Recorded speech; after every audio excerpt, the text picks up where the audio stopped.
कानी बहू। किशोरी लाल जी के बेटे राघव की शादी की बात जगह जगह चल रही थी, लेकिन किशोरी लाल जी को कोई लड़की पसंद ही नहीं आती थी। और उसकी एक ही वजह थी, किशोरी लाल जी का लालची होना। उनको लड़के वालों से मोटा दहेज चाहिए था और इसी चक्कर में एक दिन वो एक बहुत पैसे वाले के घर अपने बेटे का रिश्ता लेकर पहुंचे। उस आदमी का नाम था ओम प्रकाश। देखिए किशोरी लाल जी, मेरी एक ही बेटी है और मेरी सारी संपत्ति जायदाद सब कुछ मेरी बेटी नैना का ही है। पापा, नाम से लगता है बहुत खूबसूरत होगी। कितना अच्छा नाम है ना, नैना। ओ, वैसे बात तो सही है आपकी। अब इतना पैसा है, जमीन जायदाद है, इकलौती बेटी, आप भी क्या करेंगे? सब कुछ उसे ही देंगे ना। बिल्कुल ठीक पहचाना आपने। बस बेटी की शादी और सारी जायदाद उसके नाम। पापा, बिना देखे हाँ कर दीजिए ना। इतना अच्छा रिश्ता फिर कहाँ मिलेगा? माला माल हो जाएंगे हम। मैं अपनी बेटी को बुलाता हूँ। अरे नहीं नहीं नहीं नहीं, आपकी बेटी का नाम नैना है, सुनकर ही लगता है बहुत सुंदर होगी। रहने दीजिए अंकल, मैं तो आपकी बेटी के नाम से इतना खुश हो गया हूँ कि उसे बिना देखे शादी करने को तैयार हूँ। अब तो मैं उसका चेहरा सीधे शादी के बाद ही देखूंगा। और इस तरह राघव नैना का चेहरा नहीं देखता और उससे शादी कर लेता है। शादी के बाद अपनी सुहाग रात पर जब राघव नैना का घूंघट उठाकर देखता है तो नैना की आंखें बंद थी। कितनी खूबसूरत हो तुम नैना, जरा अपनी आंखें खोलकर मेरी तरफ देखो तो सही। नहीं, मुझे शर्म आती है। मैंने तुम्हें शादी से पहले भी नहीं देखा, और अब अगर तुम आंखें खोलकर मुझे देखोगी भी नहीं तो मुझे अच्छा कैसे लगेगा? इससे पहले कि नैना अपनी आंखें खोलकर राघव की तरफ देखती, अचानक से लाइट चली गई और राघव नैना को पूरी तरह से देख भी नहीं पाया। अगली सुबह नैना राघव के लिए नाश्ता बनाकर लेकर आई।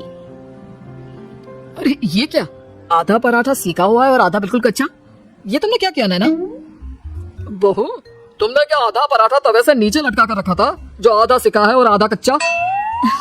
मुझे जितना दिखेगा उतना ही तो सीखूंगी ना पापा जी। जहाँ जहाँ मुझे नजर आ रहा था वहाँ मैंने सीख लिया, जहाँ जहाँ नहीं दिखा वहाँ कच्चा रह गया होगा। इसका क्या मतलब है? ये कैसा मजाक कर रही है तुम? अरे बहू, तुमने इतना लंबा घूंघट क्यों लगाया हुआ है? देखो, हमारे घर में बहुओं को बेटी की तरह रखा जाता है, और फिर तुम तो इतना सारा माल लेकर आई हो। देखो, घूंघट डाल कर रखने की कोई जरूरत नहीं है। हाँ नैना, पापा जी ठीक कह रहे हैं, तुम तो आराम से रहो, अपना ही घर समझो। नैना अचानक से अपना घूंघट उठा लेती है। अरे ये क्या पापा, नैना की तो एक आंख फूटी हुई है। नाम से नैना, लेकिन ये तो कानी बहू निकली। मेरे साथ धोखा हुआ है, धोखा। बिना दिखाए अपनी कानी लड़की मेरे संग ब्याह दी। मुझे कानी भी नहीं चाहिए। मुझे अभी ओम प्रकाश जी से बात करनी पड़ेगी। आखिर उन्होंने मेरे साथ ऐसा किया क्यों? अरे, आप लोगों ने ही तो पापा से कहा था कि आप लोग शादी से पहले मुझे देखना नहीं चाहते। अब मेरे पापा पर क्यों इल्जाम लगा रहे हैं? लेकिन उन्हें बताना तो चाहिए था ना कि तुम कानी हो, एक आंख से तुम्हें दिखाई नहीं देता। किशोरी लाल और राघव नाराज होकर ओम प्रकाश को अपने घर बुलाते हैं। पापा जी, ये आपने क्या किया? शादी से पहले बताया क्यों नहीं कि नैना की आंखों में परेशानी है? अरे, आप ही ने तो लड़की देखने से मना कर दिया था। और लेकिन आप बता तो सकते थे। आपको तो हमारी बेटी की प्रॉपर्टी चाहिए थी, वो भी पूरी की पूरी। अब क्या हुआ अगर उसे आधा दिखाई देता है? प्रॉपर्टी तो आपको पूरी मिल गई ना। ये क्या बात हुई? मेरी शादी प्रॉपर्टी से नहीं, आपकी बेटी से हुई है। अब ये तो पहले सोचना चाहिए था, तब तो मेरी प्रॉपर्टी देखकर तुम्हारी जुबान लप लपा रही थी। लेकिन मैं कानी लड़की को अपनी बीवी बनाकर नहीं रख सकता। पापा, कुछ करिए ना आप। हाँ, करता हूँ। देखिए ओम प्रकाश जी, आप हमारे साथ ऐसा नहीं कर सकते।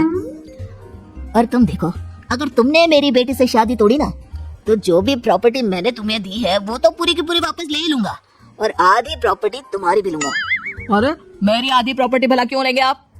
इसलिए क्योंकि मेरी बेटी को आधा नजर आता है और उसकी नजर अभी तक तुम्हारी आधी जायदाद पर ही पड़ी है। अब तुम उसे घर से निकालोगे तो कुछ तो लेकर जाएगी ना। और अगर हम आपकी बेटी को अपने घर की बहू बनाकर रखे तो? तो तुम्हारी पूरी प्रॉपर्टी तुम्हारी ही रहेगी, और जो मैंने तुम्हें दिया है ना, उसमें से बस मैं आधा लेकर जाऊंगा।